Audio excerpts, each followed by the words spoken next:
No longer news that Nigeria has a huge housing deficit with conflicting statistics that remain staggering for its over 200 million population.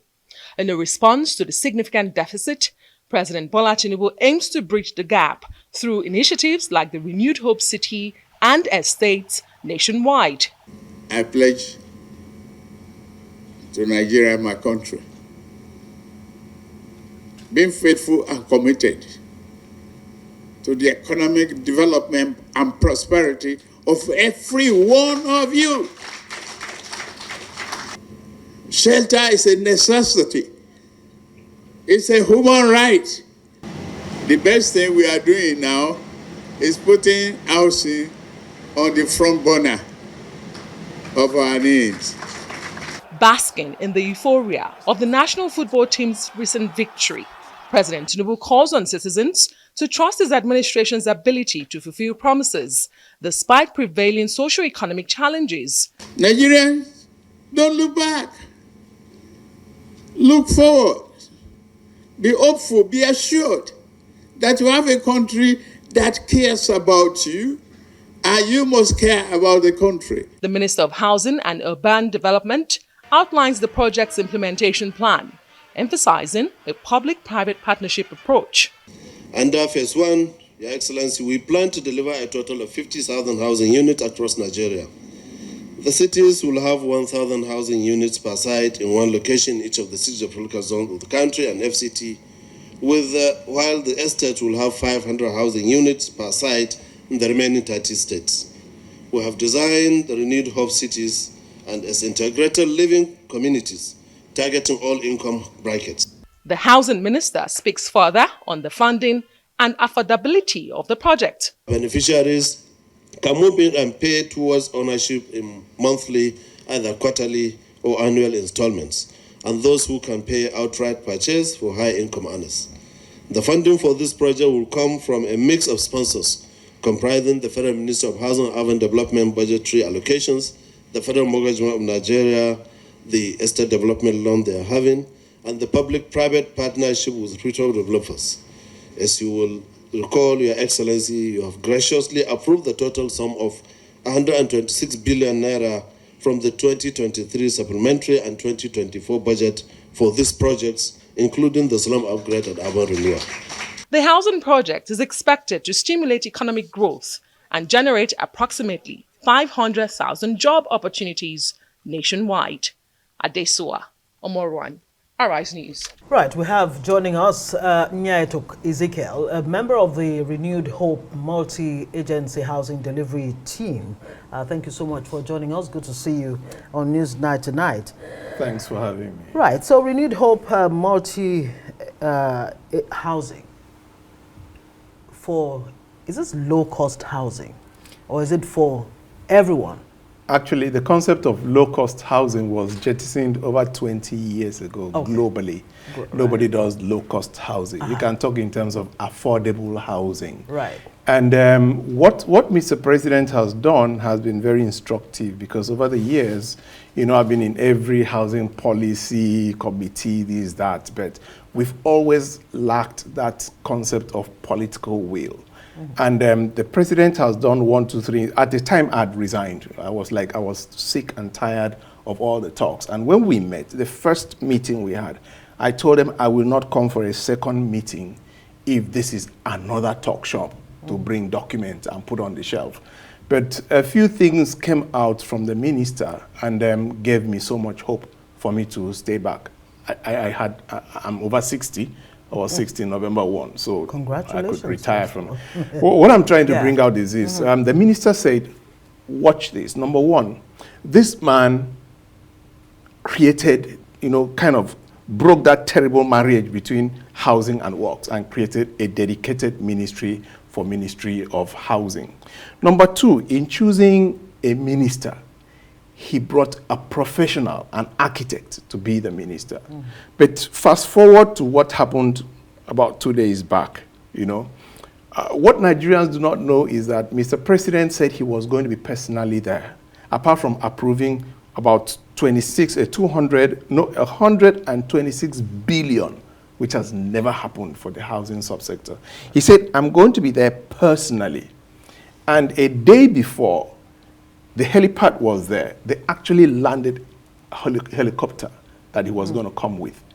On that day, the weather was so bad that there was no way he's going to come. Yeah. And do you know that Mr. President braved it, if I may use that expression, and came by road because he insisted, I want to be there. And what was the last thing that just hit my hope on the fact that he's serious was the things he said. You know, there are people who talk about housing, and they don't really understand how crucial housing was until he started saying, when this project takes off, we are going to have pure water sellers. As soon as he mentioned that, something hit my head, and that's that this man understands what it's all about. Because in every construction site, you have food sellers, you have, you know, the masons, you have the, you know, the artisans. Every single Adeswa's report, with all due respect, is not exactly correct. That is going to create jobs for about 500,000. That of Abuja alone is going to create jobs for over 1.5 million people, and nationwide. That's 20,000 units. I think you just said this now, because that's the whole essence why you're here. Yes. So that wasn't clearly stated on the day she was with the president on that. But again, I'm trying to look at the figure, 50,000. Yes. It has never happened before. We've never even gotten close to 50,000. And here we are talking about 50,000 every year. That's true. I'll tell you 1, 2, 3 things. No, the first thing is that I'm here strictly on my private capacity as a sector expert. Okay, well, I'm going to ask you that pretty much later, because the last time I saw you, you were not in the APC. So I don't know how Mr. President fished you out for this. These are things that the president does. You know, I'm usually very critical of him, and it means he's very tolerant, and for him to get me on board shows that I don't care what you say about me, so long as you're a professional and you are good and you know what you're doing and you're committed and passionate, I want you. And that's quite humbling. But come down to the house, the targets. If I may let the cat out of the bag, please do. The target that was given, my minister, I'm privy to, is just about 100,000.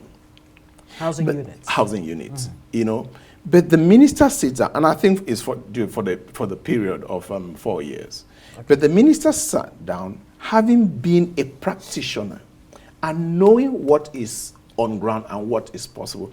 That site alone, that singular site alone, is currently going to engage over 3,000, you know, housing units on that particular site alone. And in the whole of Abuja, they themselves are going to deliver about 20,000. It's unprecedented. And Mr. President has approved money in the budget, 126 billion. So this is not, the seed is already there. Then there's going to be the interface, the networking, the instrument to raise capital. And there's, you know, like the minister said, he wants to turn Nigeria into one big construction site. And it's possible. If not so, I won't come here, and I wouldn't even be there. So let's talk about affordability. Yes. Let's narrow it down to something else they did. And what is the timeline for delivering this housing unit? I'll tell you. 2 things. In terms of affordability, I subdivided housing delivery into 3 categories. You have luxury housing, which is for the rich. The government provides the enabling environment, and taxes makes money by giving the rich the latitude to enjoy their wealth. Okay, there's what you call affordable housing. There's people mix it up with mass housing. Mass housing just means producing in large quantity, whichever of the segmentations. But affordable housing means that you use the instrument of government to make land and other instruments more accessible, on account of which the cost of construction or the delivery cost will be reduced and make it more affordable. I'll give, for instance, for you to buy a plot of land in Abuja, depending on where you're thinking in terms of, say, 20 million, let me just come on the lower side. Now, that is a fixed cost before you go into cost of construction, before you go into cost of funds, before you go into the consultancies and the administration. So that 20 is fixed. Now, if the Minister of FCT comes and says, I'm going to provide land for this purpose, and as a result of it, this estate, the unit cost of land comes to 1 million. They have naturally shaved off 19 million.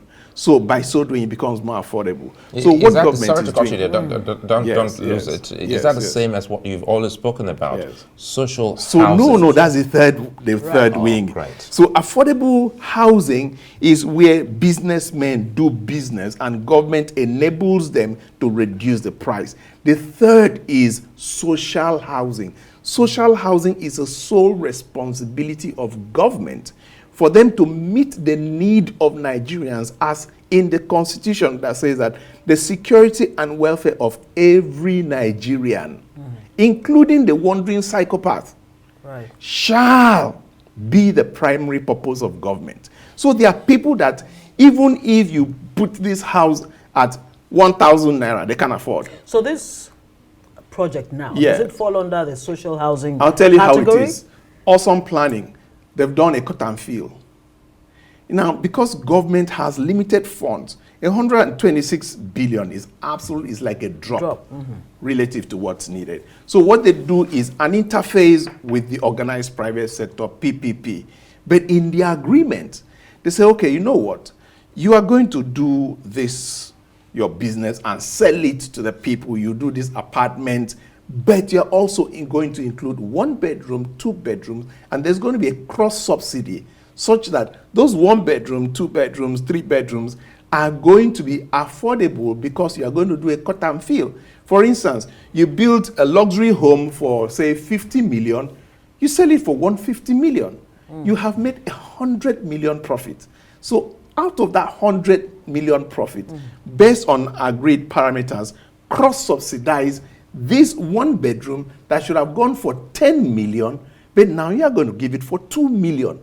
I'm just giving, hypothetical. So it becomes and that is why the Honourable Minister has set up 3 very important, Very quickly, we're out of time.